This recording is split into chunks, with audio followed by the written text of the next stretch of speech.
If aliens ever attack Earth, it won't look like the movies. There will be no heroic speeches, no clear enemy lines, no instruction manual. Most people will be waiting for answers that never come while the world quietly stops working around them. This video isn't about fighting something more advanced than us. It's about what happens after the shock, after the systems fail, after people realize no one is coming to save them anytime soon. What you're about to hear is not science, not prophecy, and not panic.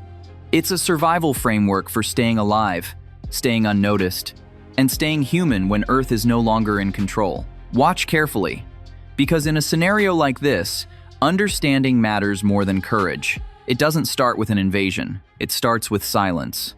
Satellites stop answering. Air traffic freezes mid-sky. Every screen on Earth shows static for 3 seconds and then goes dark, not broken, disabled. Like someone flipped a switch the planet didn't know it had. People assume it's a cyber attack, a solar storm, a glitch big enough to trend. Then the lights appear. They don't streak like meteors. They don't roar like jets. They hang, perfectly still. Too precise to be natural, too large to be human. And when the first city goes quiet, no power, no sound, no movement, the world finally understands. This is not contact. This is arrival. What follows isn't panic at first. It's confusion. Emergency systems try to respond and discover they can't coordinate.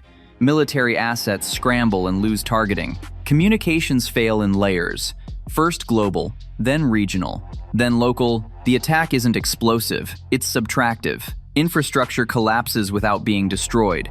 Transportation halts. Energy production fails. Navigation becomes unreliable. The aliens, whatever they are, don't carpet bomb. They disable. They isolate. They study. And humanity is left with something it hasn't faced in centuries. A threat that doesn't care how we fight. In a full-scale alien attack, survival doesn't come from strength or weapons. It comes from not being noticed, not being predictable, and not relying on systems that no longer belong to us. The first thing that happens is the loss of coordination. Governments don't fall immediately. They fragment. Command chains break. Orders contradict. By the time clarity returns, local reality has already replaced global plans. If you wait for instructions, you wait too long. Survival begins when you accept that help is uncertain and timing is unknown. The second thing that happens is environmental confusion. Electronics malfunction inconsistently. Some devices work, others don't. Power returns in short bursts and vanishes again. Vehicles stop responding. Aircraft are grounded. The sky becomes something people avoid looking at. This creates a dangerous illusion. People believe technology is coming back. They waste time waiting. The survivors adapt to low-tech living immediately. They conserve power. They stop depending on screens. They relearn how to navigate without signals. Because the attack isn't about killing humans quickly. It's about observing what we do when we lose the tools we trust. The third thing that happens is social fracture. Some people band together, others isolate. Rumors spread faster than facts ever did. Fear fills information gaps. Every unexplained sound becomes a threat. This is where humanity starts losing not to aliens, but to itself. In past crises, people survived by cooperation. In this one, cooperation becomes harder because nobody knows what draws attention. Noise might matter, light might matter, movement patterns might matter, so people hide. And hiding alone doesn't work for long. Now let's talk about what you do. The first survival principle is invisibility, not camouflage, not disappearing. Predictability is the real danger. If something is observing Earth, it looks for patterns, power usage, travel routes, light sources, repeating signals. You reduce patterns. You avoid fixed schedules. You minimize unnecessary movement.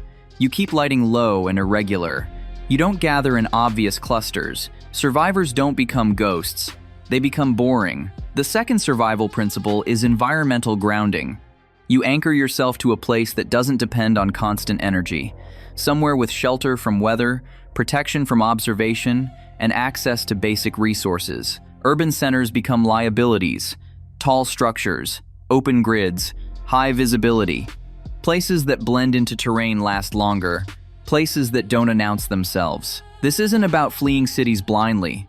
It's about choosing spaces where you control exposure. The third survival principle is biological resilience. Aliens don't need to shoot humans to defeat them. They just need to let disease, dehydration, and exhaustion do the work. You protect your body, clean water, basic sanitation, wound care, heat regulation, sleep discipline. When systems fail, the body becomes the front line. Survivors don't chase answers. They preserve health. The fourth survival principle is information without noise. You don't chase rumors. You don't believe every explanation. You don't assume intent. You observe patterns in activity, changes in environment, correlations between behavior and response. You don't need to understand alien motives to survive. You need to understand consequences. If certain actions correlate with attention, you stop those actions. Survival becomes experimental, but cautiously so. The fifth survival principle is low-energy living. Anything that requires constant fuel, electricity, or replacement parts becomes unsustainable. Manual tools replace powered ones. Mechanical systems replace digital ones. Human energy becomes more reliable than machines. The people who adapt fastest are not engineers with advanced labs. They're generalists who can do many things imperfectly. The sixth survival principle is small, trusted groups. Large groups draw attention. Lone individuals burn out. Survivors form clusters small enough to stay quiet and flexible, large enough to share labor and watch for danger. Trust is selective. Membership is earned slowly. This isn't paranoia. It's risk management. The seventh survival principle is psychological discipline. The aliens don't need to break bodies if they can break minds. Hopelessness kills faster than hunger.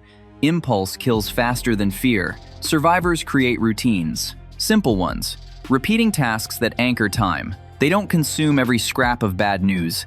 They limit exposure to uncertainty. They accept that answers may never come and that waiting for them is optional. Now let's address the worst moment. Contact escalation.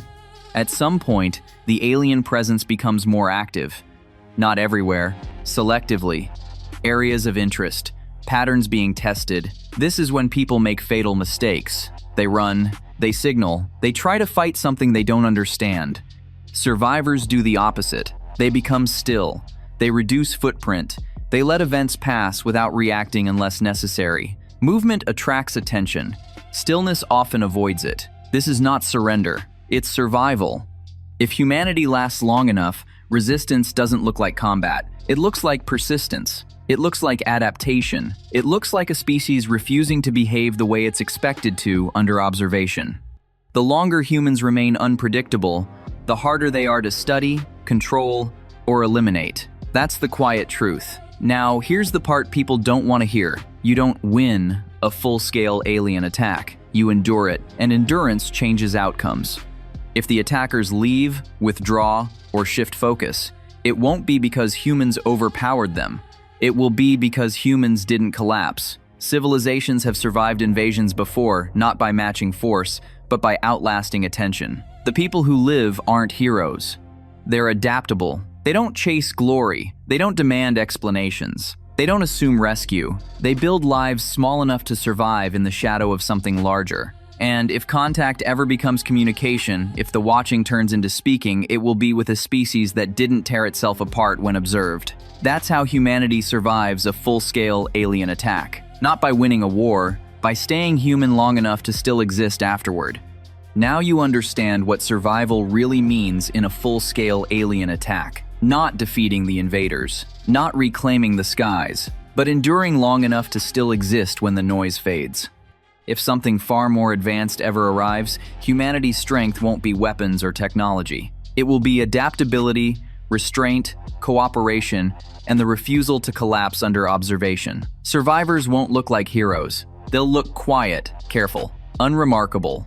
And that's why they'll still be alive. If this story made you think differently, share it with your friends and family. Not because this will happen, but because learning how to think under extreme uncertainty is a survival skill on its own. Subscribe to the channel if you want more realistic, grounded explorations of extreme scenarios told calmly, intelligently, and without fear. Stay aware, stay adaptable, and no matter what watches the sky, stay human.